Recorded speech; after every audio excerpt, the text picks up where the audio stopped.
The Questrom Online MBA from Boston University presents this week's Mod Live session. Please take a moment to rename yourself on Zoom by entering your pod letter.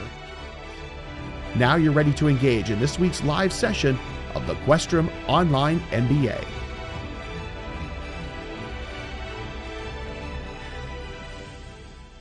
All right, let's do this. Week 6 PM live session. I'm excited. This is my last live session of the semester. You guys have many more, and I'm excited for what we're going to cover today.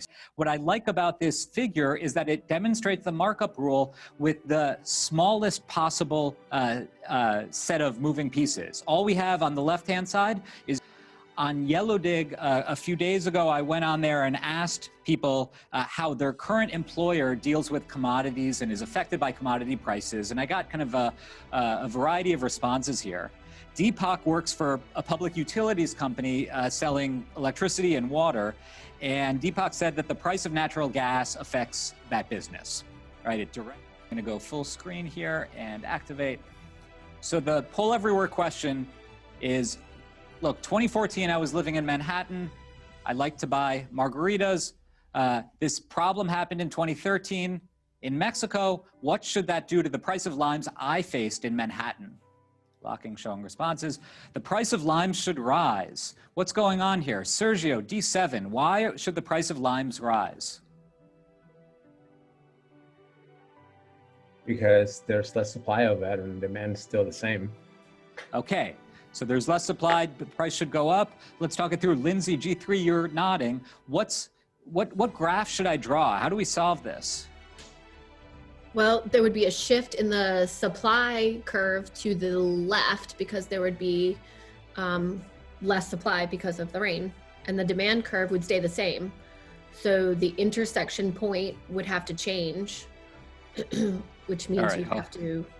I'm here on my whiteboard. So what you just said, and Leonzo, how did you do it? The same thing, same story?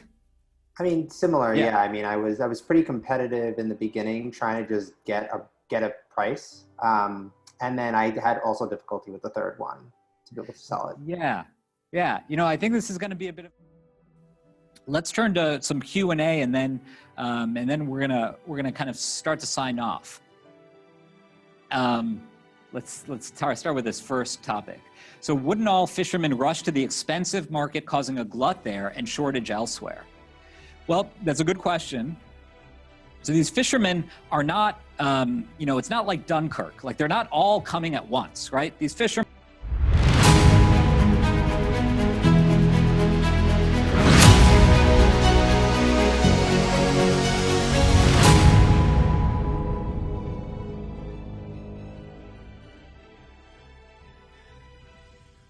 Raj, take it away. Blow us. Well, why are we going to break these firms up?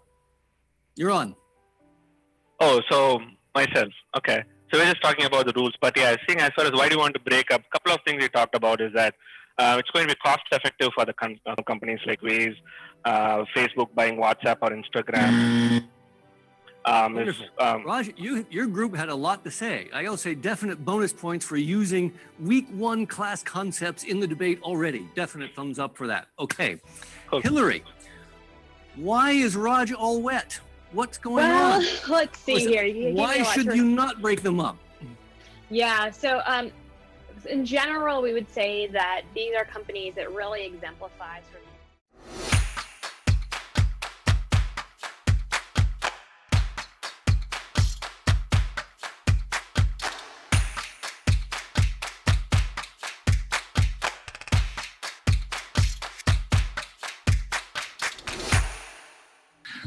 Sean worked at Facebook as one of their data scientists with a lot of interesting problems and challenges there.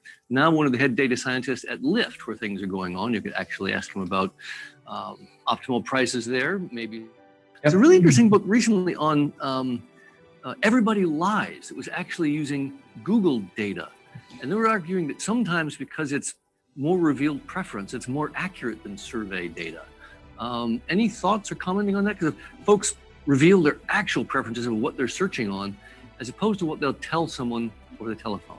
Yeah, I mean, certainly the ideal is always getting the data that exactly corresponds to what you care about. And that relates very well to the stuff we were talking about earlier about metrics.